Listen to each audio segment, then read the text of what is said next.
हमारा fourth type का reaction है वो है डबल डिस्प्लेसमेंट रिएक्शन। ध्यान रखने की बात यह है कि डिस्प्लेसमेंट और डबल डिस्प्लेसमेंट रिएक्शंस एक दूसरे से काफ़ी अलग हैं।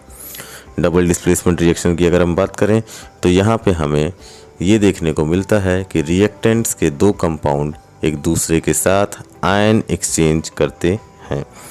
अगर डिफिनीशन की बात करूं तो डिफिनीशन हो जाएगी those reactions in which two compounds react by an exchange of ions to form two new compounds. Example ले लेते हैं, एक एग्जाम्पल से शुरू करेंगे। पहला एग्जाम्पल जो हमने लिया वो है AgNO3 यानी सिल्वर नाइट्रेट और NaCl जो कि सोडियम क्लोराइड है। इन दोनों का आपस में रिएक्शन, सिल्वर नाइट्रेट और सोडियम क्लोराइड का आपस में रिएक्शन अगर हम देखते हैं तो यहाँ पे एक्सचेंज ऑफ आयन देखने को मिलेगा। सिल्वर क्लोराइड बनेगा and sodium nitrate. Silver chloride जिसका केमिकल फार्मूला है AgCl, सिल्वर नाइट्रेट जिसका फॉर्मूला था AgNO3। तो यहाँ पे हुआ ये है कि NO3 की जगह Cl ने ले ली है, यानी एक्सचेंज ऑफ आयन हमें देखने को मिला। अब क्योंकि NaCl से Cl माइनस बाहर निकला था तो ऐसे केस में Na के पास या Na प्लस के पास NO3 ने अपनी जगह बनाई। इसका मतलब दोनों ही कंपाउंड्स ने एक दूसरे के साथ आयन एक्सचेंज किया। यहाँ पे दो आयंस की पोजीशन एक दूसरे से अदल बदल गई है, इसकी वजह से डबल डिस्प्लेसमेंट रिएक्शन कहलाएगा। डबल डिस्प्लेसमेंट रिएक्शन के और भी एग्जांपल्स बहुत सारे हैं। ऐसे केस में पहला एग्जांपल हमने जो लिया था उसी के तरीके से दूसरा एग्जांपल लेते हैं जो कि है BaCl2 plus Na2SO4 gives BaSO4 plus 2 NaCl। इस रिएक्शन की अगर हम बात करें तो यहाँ पे बैरियम के साथ पहले Cl था, क्लोरीन था, प्रोडक्ट में बैरियम के साथ सल्फेट आयन ने अपनी जगह बनाई है और जो कंपाउंड बना है वो है BaSO4।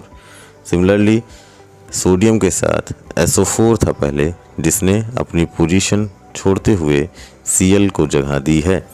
अगर हम बात करें तो इन रिएक्शंस की जो एक सबसे इम्पॉर्टेंट पार्ट है वो ये है कि ऐसे रिएक्शंस में एक इनसॉल्यूबल सॉलिड पार्ट आपको देखने को मिलेगा जो कि प्रेसिपिटेट के फॉर्म में हमेशा आपको नीचे बैठ जाएगा।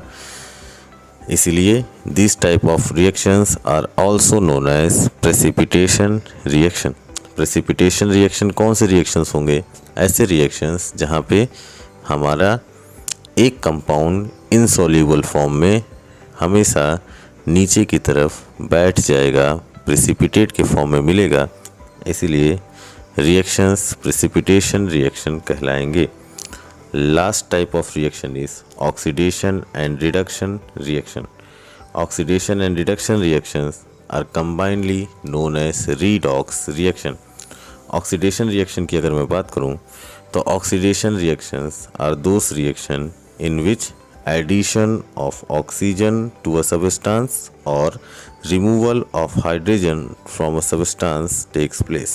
कहने का मतलब ये है कि किसी भी सबस्टांस से अगर हाइड्रोजन का एडिशन हो रहा है तो ऐसा रिएक्शन ऑक्सीडेशन रिएक्शन कहलाएगा।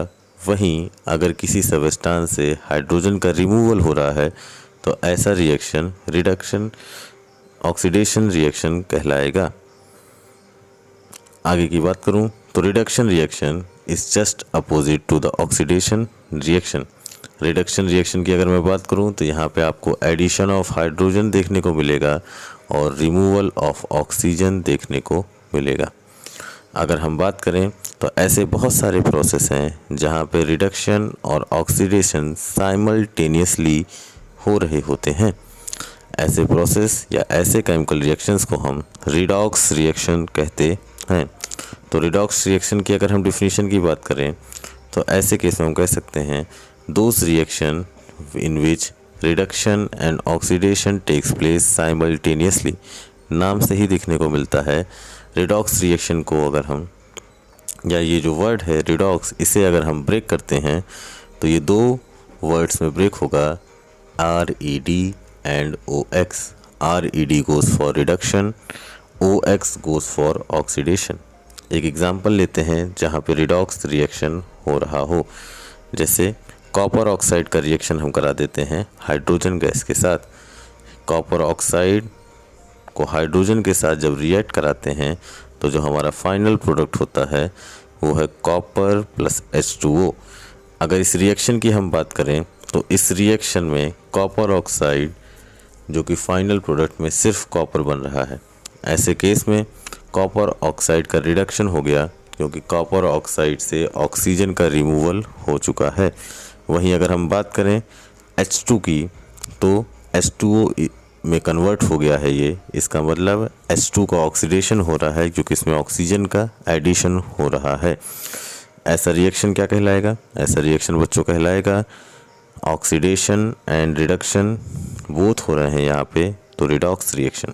यहाँ पे हम ऑक्सीडाइजिंग एजेंट और रिड्यूसिंग एजेंट की बात करेंगे। Oxidising agent are those which gives oxygen for oxidation और which removes hydrogen also known as oxidising agent.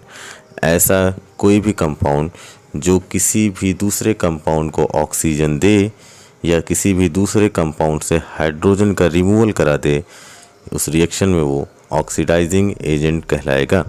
वहीं रिड्यूसिंग एजेंट की अगर मैं बात करूं तो the substance which gives hydrogen for reduction is called reducing agent और the substance which removes oxygen is called reducing agent.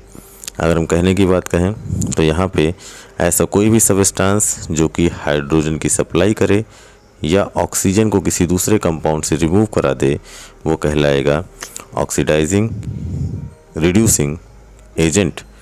अगर हम यहाँ बात करें तो हमारा एबव रिएक्शन जो हमने एग्जांपल लिया था उसमें CuO और H2 रिएक्ट कर रहे थे, कॉपर और H2O की फॉर्मेशन हो रही थी। अगर हम बात करें तो यहाँ पे कॉपर ऑक्साइड से ऑक्सीजन का रिमूवल हो रहा था, या हम इसको अगर दूसरी तरीके से देखें तो कॉपर ऑक्साइड ऑक्सीजन की सप्लाई कर रहा था। इस वजह से कॉपर ऑक्साइड हमारा ऑक्सीडाइजिंग एजेंट बनता है। वहीं अगर हम बात करें तो हाइड्रोजन यहाँ पे हमारा रिड्यूसिंग एजेंट बनेगा क्योंकि हाइड्रोजन ने कॉपर ऑक्साइड से ऑक्सीजन का रिमूवल करवाया है। इसका मतलब ये हुआ कि यहाँ पे हाइड्रोजन हमारा या हाइड्रोजन गैस हमारी रिड्यूसिंग एजेंट के जैसे पार्ट लेगी। ध्यान रखने की बात यहाँ पे ये है कि जो सबस्टांस ज़्यादातर ऑक्सीडाइज होते हैं वही रिड्यूसिंग एजेंट भी होते हैं, और जो सबस्टांस ज़्यादातर रिड्यूस होते हैं वो खुद ऑक्सीडाइजिंग एजेंट के जैसे वर्क